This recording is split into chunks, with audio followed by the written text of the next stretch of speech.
You are now in tune with Mamba Radio.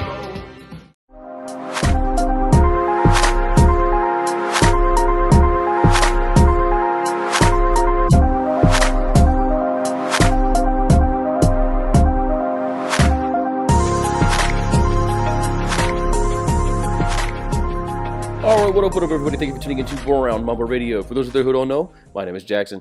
And happy Tuesday to everybody out there. I know, kind of random, Tuesday. And it's been a little while. I apologize for that. But again, happy Tuesday to everybody out there. And also, happy Rusev Day to everybody. And hopefully you guys all enjoyed your Labor Day weekend. I know I did. I spent it, and I'm still here actually. Today is the day I leave. But I spent it in Denver, which is minus the Broncos and the Rockies, a very, very beautiful place, and I'm glad I came out here. And you can bet your bet your butt I will definitely be back here. And like I said, I just had a great time, and like I said, hopefully you guys did as well. And again, sorry I'm coming at you guys one on a Tuesday, two so infrequently, but like I said, I had a bunch of stuff going on. Took a little vacation, as you can tell, and just getting back in the swing of things here. It's gonna be kind of a quick episode. Gonna quickly touch on some of the stuff that happened, obviously with in the wild world of sports, and then the real reason I wanted to get to this episode was finally made my fantasy football picks. Let's get to this. Let's get to the quick sports stuff first. Starting in baseball, Dodgers.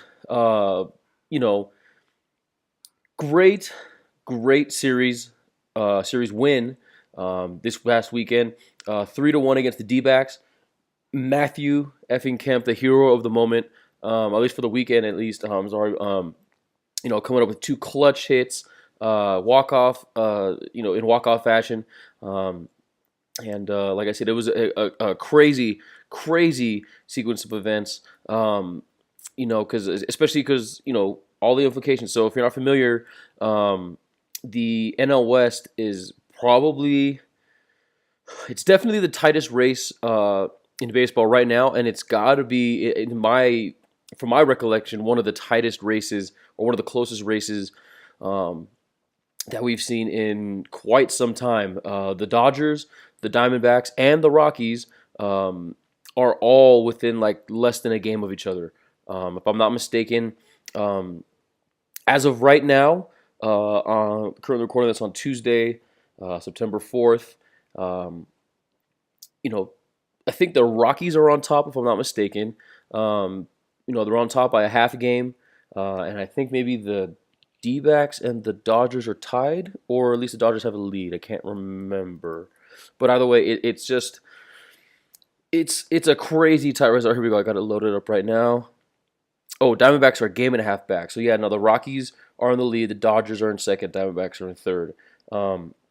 Which is, like I said, as close as it can be. All weekend long, they were just a half game, or within a half of a game of each other. And like I said, I called it earlier in the week or something like that. Last episode I did, where I was like, this was the most important series for the Dodgers, and they definitely came out on top. And they I guess they must have been listening to Brown Mama Radio because they heard and they definitely answered the call. But after what was again an amazing series, this past Labor Day weekend, Dodgers dropped the first game of the series last night to the Mets.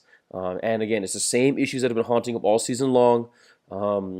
Leaving runners on base, especially in scoring position, and bullpen woes. Just gave up another home run late last night, and tough, especially because, like I said, it's tough for a lot of reasons. One, because the series or the division is so close, and if I'm not mistaken, they're playing for the second wild card spot right now, because if the season ended today, for the National League at least, the Braves are winning.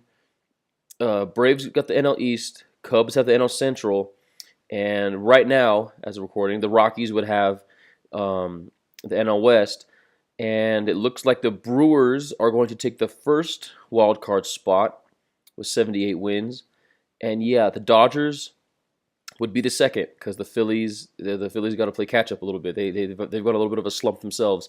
But yeah, it's close. It's really close. That second wild card spot is pretty damn close. Like I said, it's going to be crazy. It's going to come down to the wire, and there's going to be again a lot of divisional games this month. Again, it's the last month of the regular season, and like I said, every game matters. Every game matters at this point. And like I said, hopefully they can get it together. Again, like I said, they can fix those issues. Back to the original point I was making, but like I said, it's tough whenever this kind of stuff happens because the starting pitching is pitching so well. Kershaw obviously pitching very well. Maeda doing well. Rich Hill pitching well. Wood, Stripling pitching well. Bueller throwing absolute gems out there. I cannot wait to see how his career unfolds just based on how he's been this season. And it's tough, because you want to reward those guys with wins, and these guys are, pitching their asses off for about 6-7 innings, and then the bullpen comes in and they get a no decision. Blows and they get the no decision. It sure doesn't. It shouldn't matter. Of course. The only win or loss that should matter is the one that goes on the overall record, and we all know that. But it's just sometimes it's frustrating. As a pitcher, it's frustrating as a team that you want, because you want to reward the pitcher for pitching so well and as well as they have been pitching, and you want to get them an individual W as well. And like I said, it's just tough. And like I said, hopefully they can finish this series strong. And like I said, hopefully, if not, get back on top to secure their playoff spot. Hopefully, play well enough that they can hang on to a wild card bid. But that's how the Dodgers have been doing so far. Not much from the world of the Angels. Ohtani's back. He pitched, I guess, pretty well. His first pitching, outing since I think June is what I saw. But like I said, it was just more for. It seemed like it was more of a, just like a tune-up kind of thing to see how he is, to test how he looks before they go into the offseason to see whether or not he needs to, possibly need more surgery or more therapy or more whatever he needs. But yeah, Ohtani played well. If he didn't have that UCL injury, my opinion, he'd have been AL Rookie of the Year. He was pitching pretty damn good before the injury and hitting just as well. But like I said, we'll have to see about that. And the other news out of Angels from the land of the Big A, it seems like Albert Pujols is done for the season. They're shutting him down with he gets some knee surgery or something, I guess. I'm not 100% sure, but that's all I saw. They get knee surgery, no more with Pujols, and like I said, it's just kind of it's going to be a long off season for the Angels. There was the whole Mike Scioscia rumors before, and they really got to figure out what they want to do going forward. Like I said, it's going to be a long, tough off season for them. But that's it for baseball. Not much NBA news really. Just there were some funny internet videos of guys enjoying their Labor Day weekend. But other than that, not a whole lot of real news. Big news out of the wild world of wrestling, and not from WWE. Notice I said wrestling, not from WWE. Huge historical weekend for indie wrestling as All In, the massive indie promotion put on by Cody Rhodes and the Young Bucks, was this weekend in Chicago, and was, from what I understand, at least from my opinion and from what the general consensus from everyone else that I've been seeing and hearing and stuff, was an overall success. It was it was great. And for those of you who don't know the backstory, quickly, WWE has essentially monopolized the world of professional wrestling, kind of the same way that UFC has done that for MMA. And of course, there are still smaller independent promotions that put stuff on. And if I'm not mistaken, so what happened was, but in the last, maybe, the last end of this decade, there's been a huge indie wrestling boom. thanks to a lot of the Bullet Club guys, thanks to the New Japan, but like I said, mainly thanks to the Bullet Club guys for their coolness going through the different promotions. And the idea for this All In show started when someone asked Dave Meltzer. For those who aren't aware, Dave Meltzer is like the Adam Schefter or Buster Olney of wrestling. That's the best way to put it. If you're not familiar, he's just the guy that has all the news, does all the scoops, all that stuff, right? And he's a very trusted source for wrestling news. And someone asked Dave Meltzer if he thinks that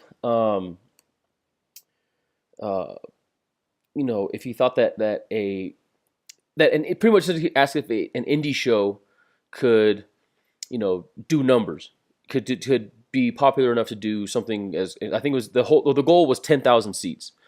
Could they sell out a 10,000 seat arena? Because most of the whole joke was like, the independent wrestling promotions, wrestle out of bingo halls or high school gyms or in the middle of nowhere and stuff like that, and they don't draw big crowds.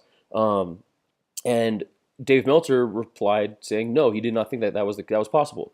So Cody Rhodes, son of Dusty Rhodes, half brother of Goldust, and the Young Bucks, essentially you can compare them like the new Hardy Boys if you're unfamiliar with them, or the independent Hardy Boys, or whatever. But they took offense to that and accepted the challenge. And they said, we're going to put on a show that will sell out 10,000 seats, Dave Meltzer. And they, planned and all this stuff, and through their brainchild. And lo and behold, this past weekend, it was a success. They sold out. I forget the arena they sold out, but it was in Chicago. Well over 10,000 seats. They packed the place out. They made it this crazy weekend long thing with a bunch of different events, meet and greets. I think they had a roast of Bruce Pritchard. They did a whole bunch of things, but it was just this big blown out thing, and it was essentially it felt like WrestleMania weekend for independent wrestling, and it was just like I said, it's a historic, monumental weekend and monumental moment for independent wrestling, and like I said, it was an overall success because given the names that were involved. You kind of knew it was going to do well, but there's always just in the back of your mind, there's always that little sliver of doubt that maybe something might go wrong, maybe things don't work out that well. But like I said, given the names and the quality of the talent that they had and the people putting together and all that stuff, you knew it was going to be a great show. And despite the kind of predictable outcomes based on the card, like I said, it was a success. It was great. From what I understand, everyone had fun. It was great. The matches were great. If you haven't seen any of the matches, check them out. I'm sure the highlights are on YouTube and stuff. They were great matches, great moments, and you best believe that there's going to be more. There was already going to be that New Japan Ring of Honor crossover show at Madison Square Garden, I believe next year. I'm pretty sure, depending on how that goes, it's either going to be that show or All In. Is probably, like I said, going to be treated as the WrestleMania of indie wrestling, where they're all going to come together and have these crazy super cards and stuff like that. And but yeah, like I said, there's definitely going to be more. And like I said, look for more indie wrestling success. And like I said, congrats to those guys. It was great. It was really amazing that they were able to do that. And like I said, nothing wrong with trying to punch upwards and stick it to the man. And yeah, like I said, it was great. WWE wrestling, Hell in a Cell is coming up pretty soon. Didn't get a chance to see Raw last night, so I haven't seen the highlights or anything yet, so I don't know what that's going on. And then, like I said, I'll try to tune into SmackDown when I get home tonight and try to get caught up on the WWE stuff. Yeah, we'll see about that. But all right, enough about all that stuff. Now it's time to get to what you guys all were coming for. Actually, almost forgot. I got to do the NFL news first before I actually get to the fantasy stuff. Some big news this past week or so from the world of the NFL. A lot of players, big time players, secured the effing bag. Starting, I believe, with OBJ, Odell Beckham Jr. Is now signing an extension with the New York Giants and is now the highest paid receiver in the league, and I believe all time. A 5-year, $95 million extension. Definitely deserves it. One of the best in the league for sure. It's some combination of OBJ, Antonio Brown, Julio Jones, whichever order you want to put those guys in. DeAndre Hopkins too, whatever order you want to put those guys in. It's one A, B, C, or D, or whatever you want to say. So OBJ secured the bag. Aaron Rodgers secured the bag with a 4-year extension for $134 million. This one, is more of like a thank you for everything you've done for us, like a kind of deal. And especially since the Packers probably aren't going to be as good of a team as they've been in the past. They just don't have the skills guys around Aaron Rodgers to do it. And it's gonna be an interesting. This is definitely gonna be an interesting season for the Pack and for Aaron Rodgers. You're gonna have to see how things go with that. But like I said, Aaron Rodgers secured the bag. I think he's now the highest paid quarterback in the league as well. And but the two biggest names this offseason, two guys who, a little bit of controversy, if you want to call it that, for some of them and stuff. But, it was the two biggest names, the two guys that really were the story of the offseason. Aaron Donald securing the bag, re-signing, not resigning, but re-signing an extension with the LA Rams, 6 years, $135 million. Excuse me. And then, like I said, Aaron Donald deserves every single damn penny of that big old bag. So everyone knows was one of the most dominant defensive linemen in the entire league. Definitely the most dominant interior defensive lineman. But yeah, Aaron Donald secured the bag, staying home with the LA Rams. And like I said, now they can finally move on from this and hopefully get things together. And like I said, they're looking to have a pretty good bounce back season. Not bounce back season, that's the wrong word, a wrong term, I guess, but just another, seeing if they can repeat with the success they had last season. And like I said, securing Aaron Donald is definitely a step in the right direction. But probably the biggest news, and I'm going to be quick on this because I'm going to save a lot of my thoughts on it and stuff, for my official, air quotes, season preview. But Khalil Mack did not re-sign with the Oakland Raiders, but instead was traded to the Bears, the Chicago Bears, in a hefty haul for, like, I think 2 first-round picks, a couple second-rounders, and I think a 6th-rounder, whatever. But it just, it was a hefty haul, and like I said, I said I'm going to save it. I'm going to save it. As a lifelong diehard Raider fan who was very vocal about having the Raiders re-sign Khalil Mack, this really hurt me. This hurt a lot of fans. As of right now, I'm pissed. But like I said, this is, a lot of people are saying this is I'll save it. But like I said, that's just what happened. Khalil Mack was traded to the Bears and then signed an extension with the Bears. 6 years, $141 million. Secured the bag. So like I said, I will be giving my full opinions on this, like I said, later in the week. I want to gather some more information on it and stuff like that. And like I said, it'll feel more appropriate there. Yeah, that's what happened this week, or this past week or so.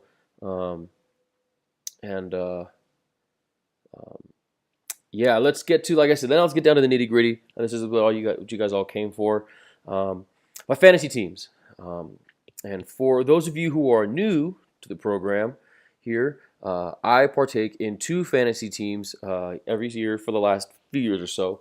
And my fantasy seasons and stuff like that have been a big part of the Brown Mamba podcast or show or whatever you want to call it. But it's been a big part of what I do. And like I said, so for those of you who are new to the program here, I'm in 2 leagues. I play one with some friends that I've been, my friends that I've been friends with for a long time. We've been doing this league for a while now. And I do another league, or that league with my friends is called the Fantasy League. It's an inside joke. And the other league I play is with my family on my mom's side. And And so that's why I'll be addressing them as the Friends League and the Fantasy League or Fantasy, or my family league is called Paul's Players, in memory of my grandpa, who obviously birthed all of us outside of our family, but in memory of our grandpa, who all of us, and most of the boys on this side of the family all played football, and our grandpa was very supportive of that, and so that's why. And he is the reason why I am a diehard Raiders fan. And so like I said, the season is we all play in memory of our gramps, and like I said, it's a great thing for us, and like I said, we all look forward to it in this time of the year. And we just wrapped up our draft last night. I drafted for the Fantasy League last week, and without further ado, let's get into this damn thing. Starting with the Fantasy League. So, in the Fantasy League, I'm a little bit happier than I thought I'd be with my team. Like I said, going into the season, I didn't do a whole lot of research or anything like that. I wasn't, all up on Matthew Berry's nuts or anything like that, or watching any of these fantasy shows or whatever. I was just, from afar, did my, as about bare minimum as you can do with this kind of stuff. But I'll just get right into it. So for the quarterbacks, I have Carson Wentz and Jimmy G, baby, Jimmy Garoppolo. I know I took a little bit of a risk getting Wentz. I took him before it was announced that he's not going to be starting this week, and which is fine because I got Jimmy G, and he's looking to have a great season this year. Yeah, sure, all the questionable things off the field, whatever, or air quotes questionable. Like, listen, if he wants to date a porn star, let him date a porn star. Who cares? It's 2018. Figure that shit out. But if Jimmy G wants to live the life, he's a handsome young man. He can do whatever he wants. And he's getting paid, so you know what I mean. Let the man live. As long as he puts up numbers for my fantasy team, I do not care what he does. You know what I mean. If that's how he gets his superpowers, is messing with porn stars and stuff, then by all means go ahead. But I do like having Jimmy G as well as Carson Wentz. They're two good. It's a good problem to have when you got two young, talented quarterbacks such as those two. I initially took Carson Wentz. I took Carson Wentz first or before Jimmy Garoppolo. So he was initially in my mind the guy that I wanted to have start for me. But again, apparently that's not the case. But it's like I said, they're both good players to have interchange. Excuse me, throughout the season. So those are my QBs, my wide receivers. My strength of the team. Once I go through them, Antonio Brown, my number one overall pick. Well, I wasn't the number one overall pick. I had the third overall pick, but my first pick, Antonio Brown, Tyreek Hill, excuse me, Chris Hogan, Brandon Cooks, and Robbie Anderson. Again, the strength of my team here is my receivers. Obviously, Antonio Brown. What more can you say? Tyreek Hill, is just a deep threat. Especially with this supposedly new revamped Chiefs offense. Excuse me, I'm talking a lot. I had to get a little sip in there. Supposedly this new high octane, new and improved Chiefs offense. Tyreek Hill, definitely one of the guys who is going to be like I said, a deep threat, a touchdown threat. Because not only can because he's just got such incredible speed that he can burn you down the field running a straight 9, or he can get out on the you can get him on like a little bubble screen, swings pass or screens or whatever, quick slants and stuff like that, and just let him get the ball and go. So that's great. I can have that, and I believe he's in the return game, so I could possibly get some return game touchdowns with that. Then again, with Chris Hogan, a lot of people are not that they're down on Chris Hogan or whatever. Excuse me, but I picked him just based on the fact that I don't know who else Tom Brady's going to throw to on the Patriots, and he's going to have to throw to somebody. Julian Edelman is obviously suspended for the first 4 games, so he's not going to be around for a little bit. They traded Danny Amendola, so he's obviously not going to be around. Gronk, who is always a big threat, and someone who I had a chance to get, but I thought about it. I was like, you know what? Who knows how much they're gonna use him this year, as far as like in the way that they've used him in the past. And so, like I said, I went with Chris Hogan because, like I said, Tom Brady's got to throw the ball to somebody, and it looks like he's number 1 on the depth chart for them. And then rounding it out, Brandon Cooks, just a good pickup for the Rams. a lot of good receivers, really good receiving options for the Rams. But Brandon Cooks a deep threat, as well as just a guy with good hands who can just secure some catches, especially since we're playing in a PPR league. So that's also why I put Antonio Brown first. We are playing in a PPR league, and so like I said, Antonio Brown within the top um, uh, leading the league in receptions for like a number of years now. So easy choice there. And Robbie Anderson, again, a lot of people high on the Jets this, or higher than usual on the Jets this year. Um, Obviously because of Sam Darnold, Savior Sam, as what I'm hearing they're calling him down there. But Sam Darnold, and a young, promising guy, and same thing with Robbie Anderson, a young, promising receiver. And it's like I said again, these guys got to throw the ball to somebody. They got to throw the ball to somebody. And like I said, Robbie Anderson had a pretty good season last year. I picked him up off the waiver wire last year, and he did pretty well for me. And like I said, hopefully he can do well and improve this season as well. So those are my receivers. Running backs, it's tough. Just where I picked with the third overall pick, I could have taken a running back. I could have taken, David Johnson, or maybe like an Alvin Kamara or someone like that. But like I said, I just saw Antonio Brown there, felt like I should take him, and I can take a flyer and almost waiver wire my way, hopefully try to waiver wire my way to some good running backs.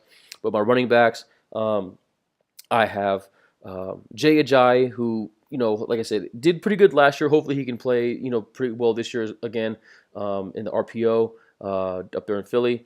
Marshawn Lynch, I always got to take Marshawn Lynch. You can talk all the shit you want, but Marshawn Lynch is still beast mode for me and holding it down for the town. And I'm always going to have Marshawn Lynch on my team.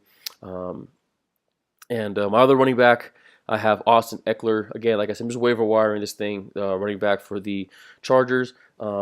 Just a guy, like I said, PPR league, excuse me, PPR league, and Austin Eckler is, from what I can understand from watching stuff last year and stuff like that,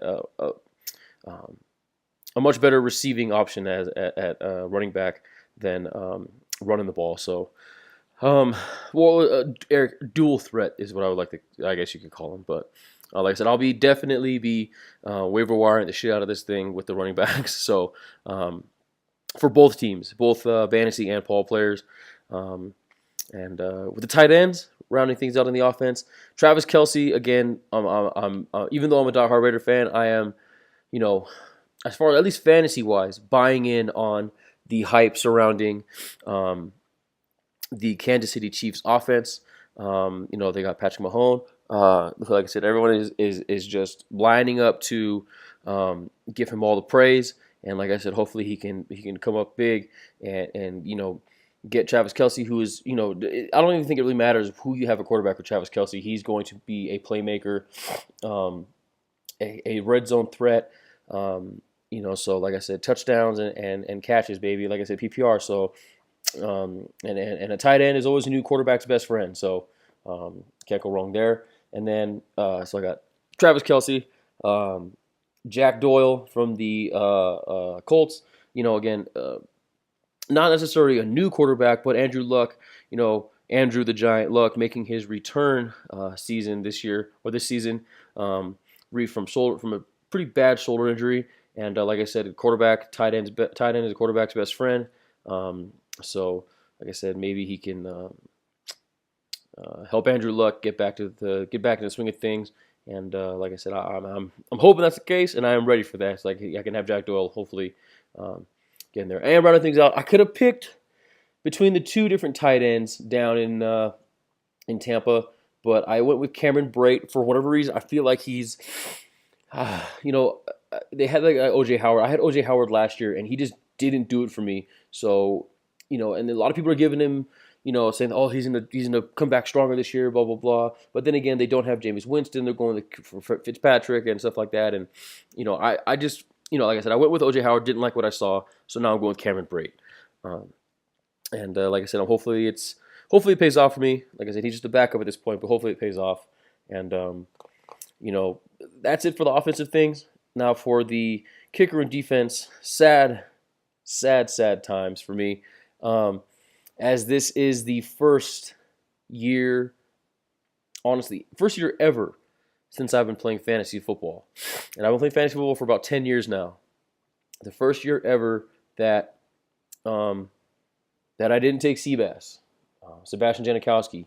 He has been my kicker on every single one of my teams ever since I played fantasy football.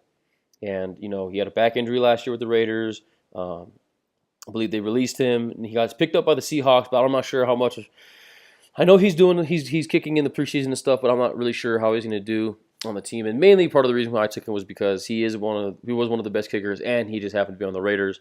That's why I did it. But at the same time, I'm trying to win over here. It hurt me. It really, really hurt me. Trust me, it hurt me. But I had to go with Justin Tucker, one of the top field goal kickers in the whole league. And did numbers last year because the Ravens didn't really score a lot of touchdowns, but they were always close enough for him to kick field goals. And like I said, he did numbers for them there. So I'm hoping they have the same kind of season this year. Like I said, I'm not sure who they're going to start at quarterback between Joe Flacco and Lamar Jackson. But like I said, as long as those guys get close, they don't have to score touchdowns. As long as they get close enough for my man Justin Tucker to kick some through those uprights, I'll be good. And then last and certainly not least, the defense and special teams. I took Houston. Based on where I picked, picking third, we have the snake style draft. It just kind of happened where I wanted to make sure I got some skilled players before I got to pick my kicker and defense, and I just got caught in that long wait period where a lot of the defenses I wanted, like Minnesota, the Rams, Philly, and those guys, their defenses went. So I got stuck with Houston, but they look like their defense should be pretty good this year. Again, hopefully J.J. Watt can return and be healthy all season this year as opposed to last season. And like I said, hopefully that'll help make he'll help have a bigger impact on that defense. So yeah, that is my fantasy team or my friends league. That is how it shook down. Now with Paul's players, I pretty much had some recurring players. I had some of the guys that were the same. I'll get to them, but it's mostly the same receivers. Just because that's just the way it worked out. And like I said, and just for me, I know some people like to mix things up, but listen, if I'm just gambling on myself on this one, if I like to have kind of the same players on both teams because, like I said, and especially if they're good players or if I think they're going to be good players, because obviously if they're going to do well in one league, they'll do well in the other league. So try to have as much similarities as possible, but at the same time, I know that doesn't always work out because if they're bad, then both your teams stink. So, but let's get to it with the quarterbacks for this one. I got Cam Newton and Patrick Mahomes. Again, pretty happy with how things went in this league as well. Cam Newton, who former MVP people, are choosing to forget. But Cam Newton, there's a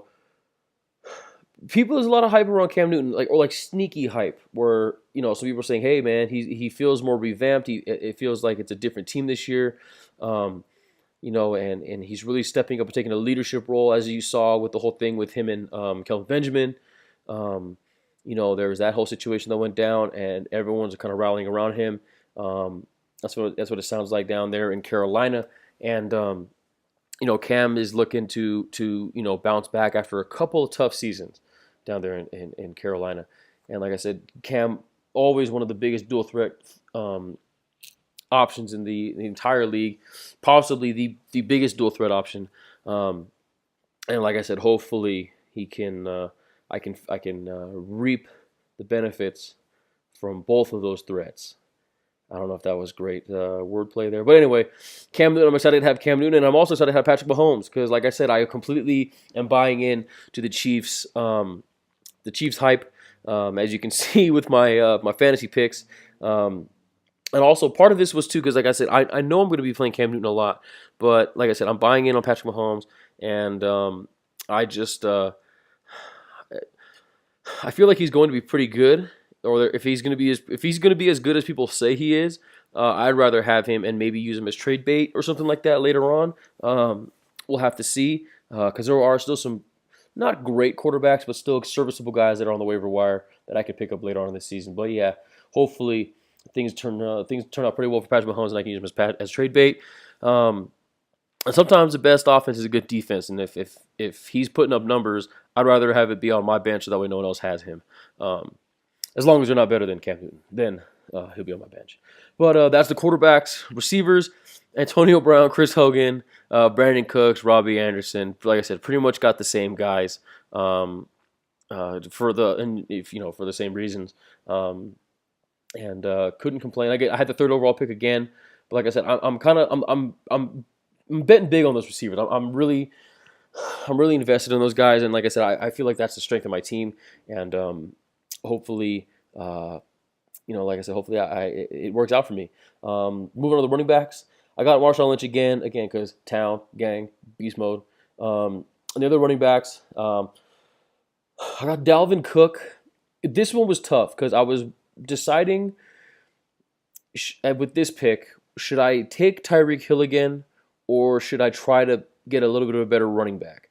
I was like, listen, I got Hill in the other one. This is the only time I'll change it up. So I try to get a good running back so I can at least have, Dalvin Cook did pretty well last year for the Vikings.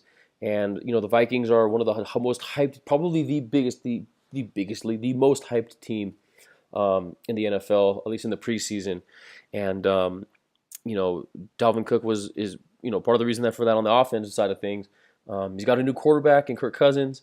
And like I said, hopefully they can figure things out together. And like I said, Dalvin Cook can be a because he came on late last season. They had Latavius Murray, but Dalvin Cook was a late bloomer last season, and hopefully, like I said, I'm sure he's going to be getting the starter numbers or the starter minutes or time or starter snaps. The starter snaps. And like I said, hopefully his numbers and his production will go up, and hopefully that'll translate to fantasy points for me. But yeah, so I got Dalvin Cook, I got Marshawn Lynch, and then I also got LeGarrette Blount, just because, like I said, the touchdown kind of score, sort of touchdown score, sort of, but just like always a threat to have, and just someone that I like to have in my back pocket. And I also got Duke Johnson, who whatever. Again, like I said, just waiver wire stuff. Not sure if I'm going to be using him a lot. He'll probably be bounced around or not. I'm not sure. Then with tight ends, again, Travis Kelce and Cameron Brate, and I also got. It was kind of like I wasn't paying attention, and it auto drafted for me. This guy George Kittle, tight end for the Niners. I'm not going to use him. I already submitted a waiver to drop him and to get Danny Amendola. Hopefully, I don't know why I didn't get him earlier, but like I said, Danny Amendola is someone who, great, sure thing. As far as receptions, a red zone threat as well, like I said, just because how sure his hands are, and like I said, someone who might get. He just might be the surest thing down there in Miami, or he just is a new addition, a new toy to play with down there in Miami, and hopefully he can be, he can blend right in and fit right in, despite how woeful things might look for Miami. So again, that's just how things shook out for the offense side of things. Now working on the kicker special teams. Kickers, baby. I had a chance to get Justin Tucker again, but again, it was just kind of like with that running back dilemma. I was like, you know what, Justin Tucker is going to be fine, and this guy was available, and I was like, you know what, I got to take him. Greg the Leg Zuerlein, a pretty damn sure thing. Greg the Leg. Kicker for the Rams last year, or he was a damn sure thing last year as kicker for the Rams last year. Still with the Rams, obviously, and if like I said, if the Rams can repeat the kind of success they had on offense as they did last year, like I said, this is going to be a great pick for me as well. Because like I said, they'll be scoring a lot of touchdowns, and getting close to the goal line. And like I said, Greg the Leg for a reason, man. He made 6 50-plus field goals last year, so pretty damn good. and I'm not upset with my kickers at all this year. But the defense, I got New Orleans defense.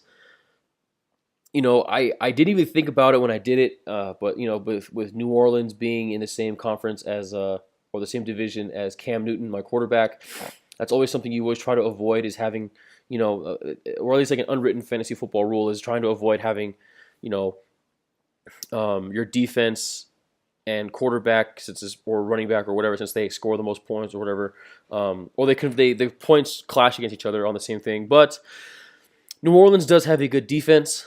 And they don't play each other until the last 2 weeks of the season.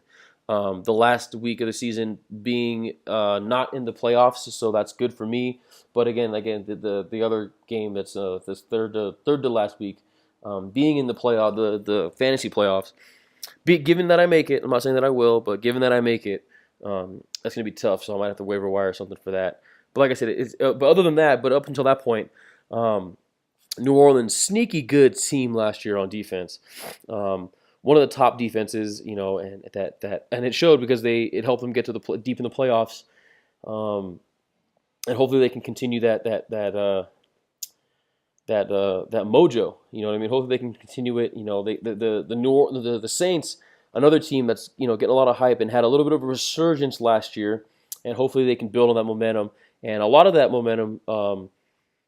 Building off from last year was from their defense. Their defense kept them in games. People are saying Drew Brees was done, the offense was done, blah, blah, blah. But then, Alvin Kamara was obviously a big part of that. But the defense was good enough and was played actually very well and kept the games close. So that way the offense didn't have to, they didn't have to rely as so much on an aging Drew Brees. And it's, like I said, I'm just hoping they can repeat that kind of success that they had last year. Yeah. Those are the Brown Mamba's fantasy teams. And like I said, overall, I'm pretty happy with how my teams turned out, especially considering I didn't do much research, and a lot of it is just basically, Roman Twitter, not Roman as in Rome, Italy, Roman Twitter, but roaming Twitter, just reading, different beat writers and stuff like that, things that people have to say, and just overall just doing the bare damn minimum, like I always do.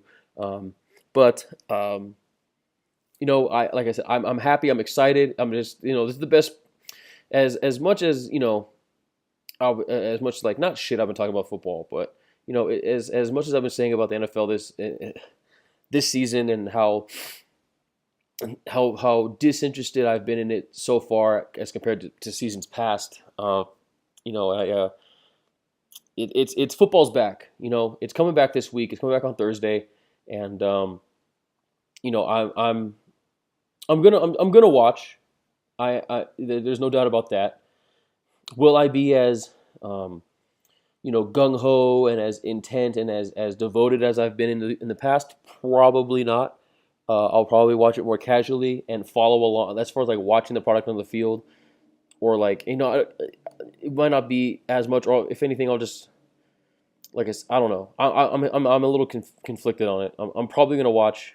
I'm going to watch the games. That is for sure. At least the Raider games, the Rams games. That's for sure. A little bit of Chargers too, because that is kind of what I do on this. I cover the local teams and stuff.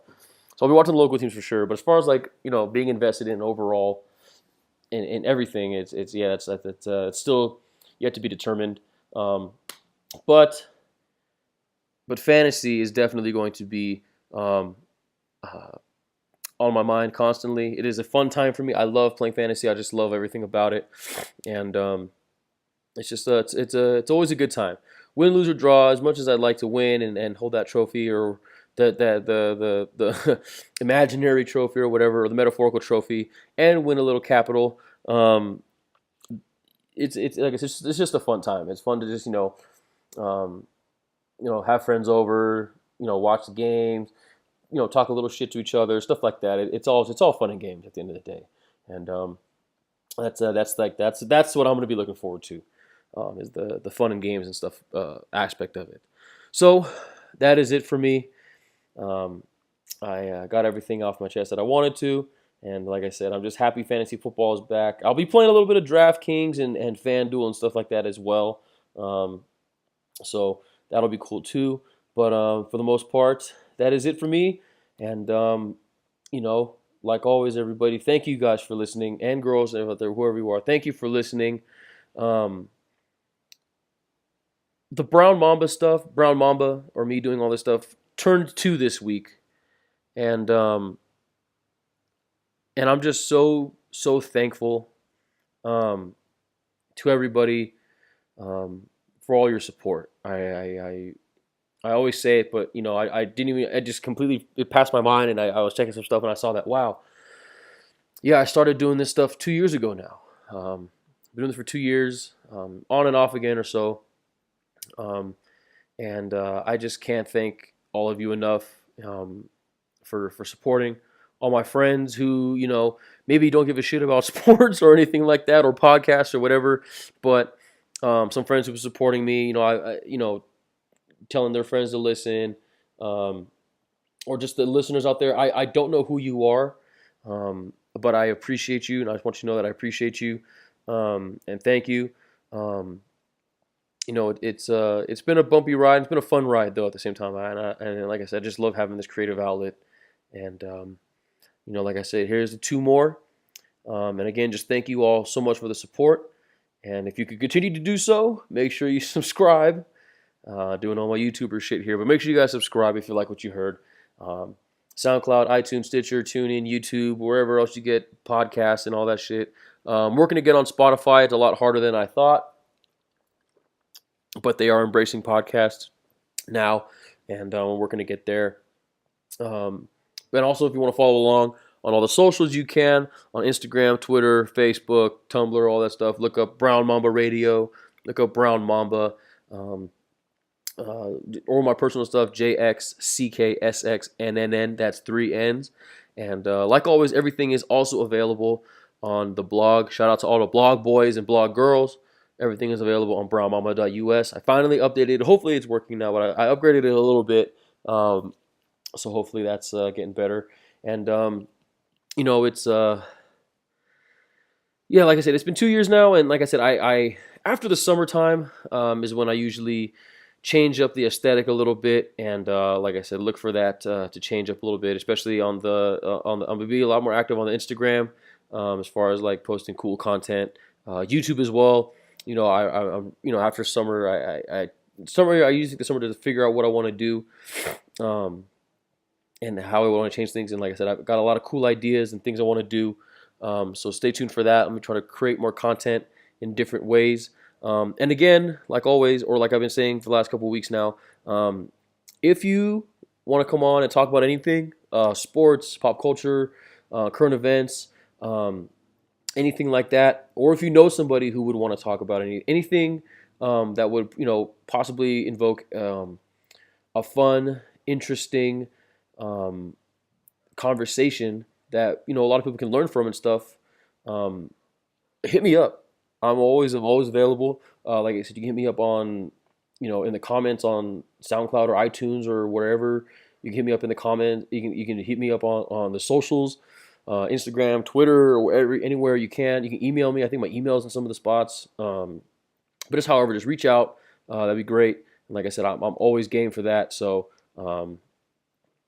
yeah. Like I said, just thank you guys and girls. Thanks everyone for all the support. I really appreciate it.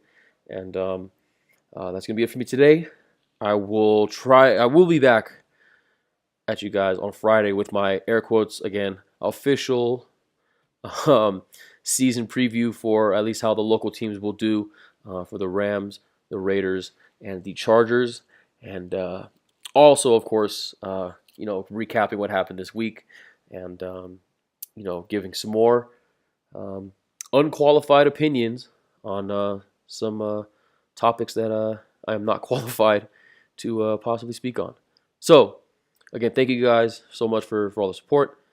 Don't just have a good week, make it a good week. It's a short week, so enjoy that. Drink more water. Health is wealth. Be kind to each other, because it is easy to be nice. And I'll catch you guys in the next one. Peace.